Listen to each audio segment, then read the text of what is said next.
Labda tu nitoe mfano huu mmoja na naamini Mheshimiwa Katibu Mkuu hatajisikia vibaya.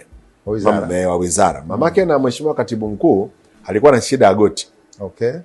Mheshimiwa Katibu Mkuu na mume wake walikuwa naweza hata kutushia sisi ndugu zao, tukachanga tukampeleka Bi Mkubwa India.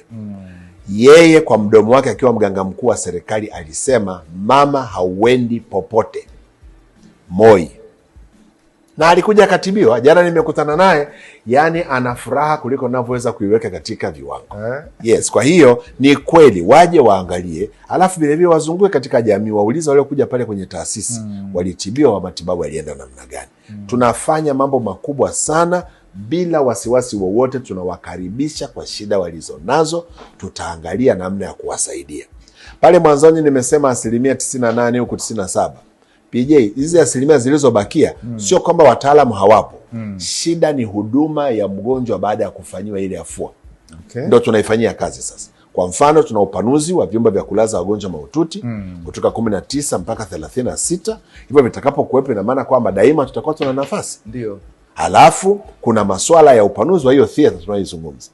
Hata tunapopanua vyumba vya kulaza wagonjwa mahututi, sio tu chumba cha kulaza na kitanda, ni pamoja na vitendea kazi vitakavyoendana na huduma tutakayompatia mgonjwa huyo. Huko ndiko tunakoelekea. Kwa hiyo hapa tunapofika watu wajue hivyo. Lakini sio hivyo tu, sisi pale tuna sehemu maalum kwa wagonjwa ambao hawataki kulala kwenye vile vyumba vya wagonjwa wote. Vile viko kwa hadhi ya kimataifa kabisa. Zinaitwa Premier Wards. Kwa anaweza kulazwa mgonjwa kutoka nchi ya nje, na mwananchi yoyote mwenye uwezo wa kumudu gharama anakaribishwa.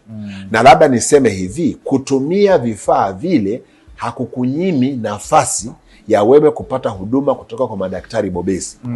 Sisi hatubagui. Ndio. Wewe ni jinsi unavyokuja ndio inakutofautisha. Unaweza ukaja pale kwa miguu, tembea tu hivi kama umeamua ngoja niende. Unaweza ukaja kwa rufaa au ukaja kupitia ile Premier facility sasa.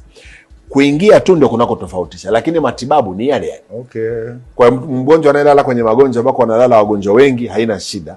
Anayelala kwenye vile vyumba vya watu binafsi haina matatizo vyovyote. Na waliofika kwenye vile vyumba vyetu vya Premier wametusifia wakisema kwamba ni sawa wanaishi hotelini.